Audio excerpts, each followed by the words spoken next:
My fiancé texted, "I'm at my grandma's funeral. Don't call. I need space to grieve." I saw her on a live stream at Coachella with her ex. I replied, "My condolences." Then I sent the live stream link to her parents, who were eating lunch with her dead grandma. When she came home to find her bags on the porch and her parents waiting, I, 32M, am a forensic accountant. My job is to find the money, trace the lies, and present the evidence. I don't deal in feelings when the numbers don't add up. I deal in audits. If there is a discrepancy, I find it. I look for the missing decimal point that reveals the embezzlement. My life is organized, logical, and transparent. I've been engaged to Jessica, 28F, for 6 months. Jessica is lively. She loves festivals, parties, and experiences. She calls herself a free spirit, which usually means expensive taste. I tolerated it because she was fun, and frankly, she brought some color into my gray, spreadsheet-filled life. But recently, her fun started costing a lot, both financially and emotionally. Last Wednesday, Jessica came home in tears. She collapsed onto the sofa, sobbing into her hands. "It's Grandma," she wailed. "She passed away this morning. It was sudden. Mom is a wreck." I was devastated for her. I know her grandma, Nana Rose. She's a tough, no-nonsense woman who makes killer lemon bars and cheats at canasta. "I'm so sorry, Jess," I said, hugging her. "I'll come with you. Where is it happening?"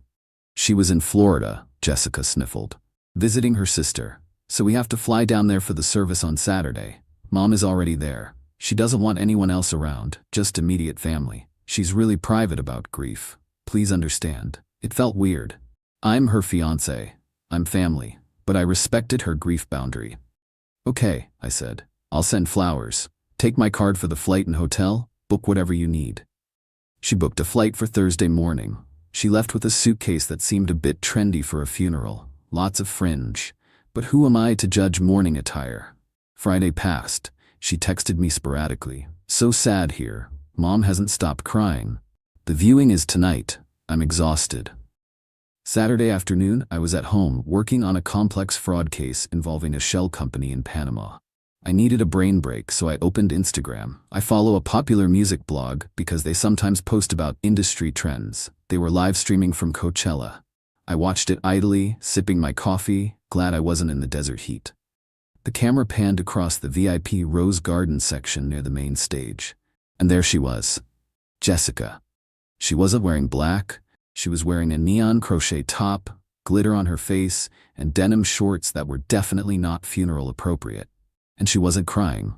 She was sitting on the shoulders of a guy. Not just any guy. Kyle.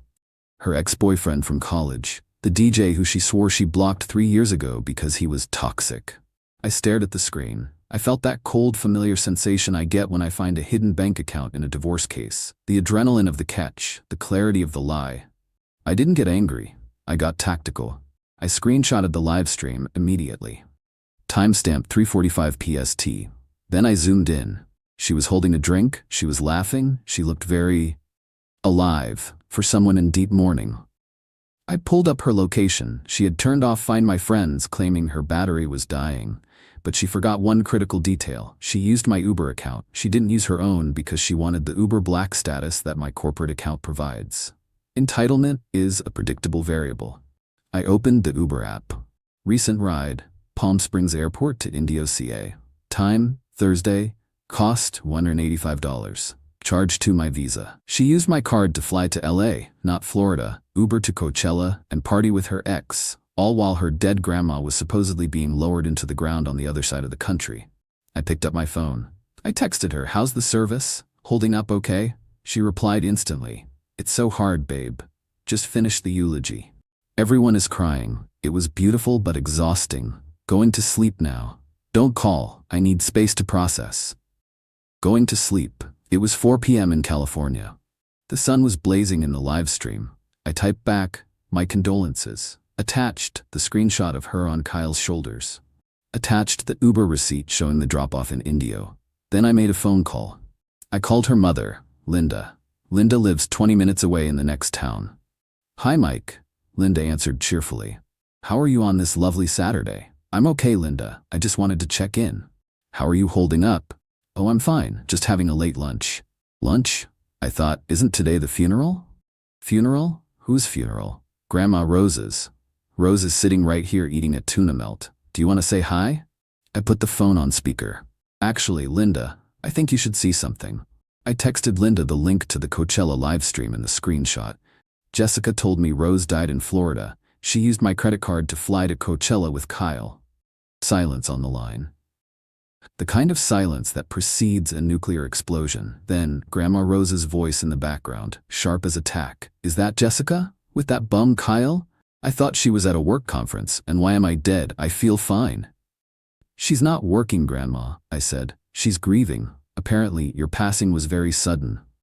Linda gasped. She said I was dead?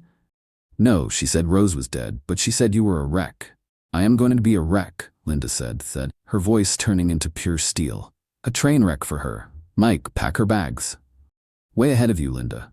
Pack them, Linda commanded. And bring them here. We will be waiting. And Mike, bring the wine, I'm going to need it. Phase 1. I didn't sleep.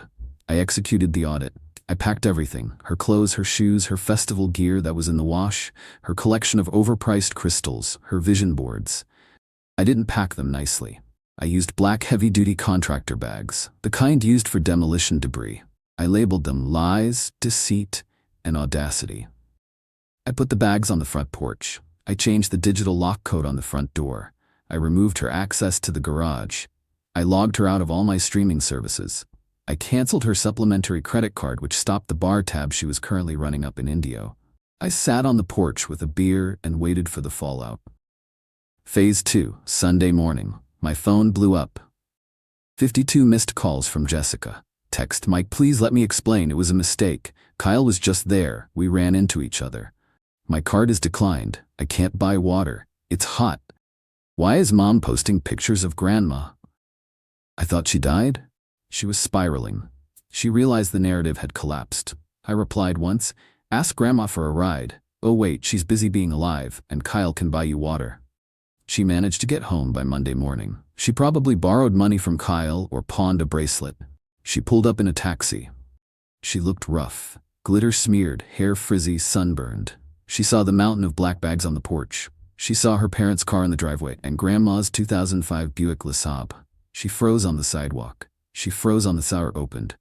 I stepped out. Behind me walked Linda, arms crossed. Behind her walked Dad, Frank, a retired police sergeant who looked like he was about to interrogate a suspect. And finally, Grandma Rose, leaning on her cane, wearing her Sunday best, looking very much alive and very pissed off. Surprise, I said. It's a resurrection miracle. Jessica dropped her carry-on. Mike, Mom, Grandma. Don't Grandma me, Grandma snapped, stepping forward. I heard I died. I was hoping for a better eulogy than going to Coachella to grind on a DJ. It wasn't like that, Jessica wailed, tears streaming down her glittery cheeks. I just needed a break. The pressure of the wedding was too much. I needed to let loose. I felt trapped. So you killed your grandmother? Linda shouted. You lied to your fiancé? You stole his money? I didn't steal. We're engaged. It's our money. Not anymore, I said. I canceled the wedding venues this morning. I got most of the deposits back because I cited fraud as the reason. The florist was very understanding. She actually follows the blog that posted you, so she saw the evidence herself. You canceled the wedding? She shrieked. You can't do that without asking me. I did, just like you booked a trip to Coachella without asking me. It's called autonomy, Jessica. You love autonomy. But I love you, she sobbed, trying to push past her dad to get to me. Frank stepped in front of her like a riot shield. Don't touch him, Frank said, his voice low and dangerous. You've done enough damage. Grab your bags. Where am I going to go? You're coming home with us, Linda said, and you are going to pay Mike back every single penny. Grandma is charging you rent starting today. Grandma? Jessica looked at the old woman. Rent, Grandma confirmed, and you're cleaning my gutters and my basement, and you're driving me to bingo. Since you have so much energy for festivals, you can handle a ladder and a bingo dauber. But I'm an influencer, Jessica whined. I can't clean gutters. You're not an influencer, Grandma said. You're a disappointment. Get in the car. Phase 3. The ring and the law. Jessica loaded her trash bags into Frank's truck. It was humiliating. The neighbors were watching. Mrs. Higgins next door was recording on her iPad. She tried to keep the engagement ring. She kept her hand tucked in her pocket. The ring, I said. That's mine, she hissed. It was a gift. Actually, I said, channeling my inner lawyer, I work with them enough. In this state, an engagement ring is a conditional gift. The condition is the marriage. No marriage, no ring. And since I proposed on a random Tuesday in November and not on a holiday or birthday, it is strictly conditional. Hand it over, or Frank can explain the statutes on grand larceny to you. Frank looked at her. He's right, Jess. Give him the ring. Don't make me call my buddies at the precinct. She pulled it off her finger. She looked at it one last time. Then she threw it at me. It bounced off my chest and landed in the grass. I hate you, she screamed. You're so boring. Kyle knows how to live. Kyle lives in his mom's basement, I said, picking up the ring. I live in a paid-off house. Enjoy the basement life. She left. I went inside. The house was quiet. I sat down at my computer. I opened my spreadsheet. Cost of wedding, $30,000. Cost of divorce, $0. Cost of dignity, priceless. Asset recovery, ring secured. Update 1, Jessica couldn't help herself. She posted a TikTok from her childhood bedroom. Title, My controlling fiancé dumped me because I went to a concert. Toxic, narcissist. She cried. She said I was suffocating her. She said I didn't understand her creative process. She left out the dead grandma part completely. She forgot one thing. I have receipts. And I have grandma. I didn't post a video. I posted a single Instagram story. It was a side-by-side photo. Left, her text saying, Grandma passed away, funeral tomorrow. Right, the screenshot of her on Kyle's shoulders at Coachella with the date stamp. Caption, when the funeral is lit but Grandma is still alive. Receipts, Coachella resurrection. I tagged her. I tagged Kyle. I tagged her mom.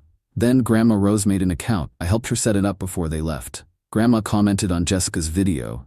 I'm not dead, dear, but your inheritance is. Clean the gutters. The internet lost its mind.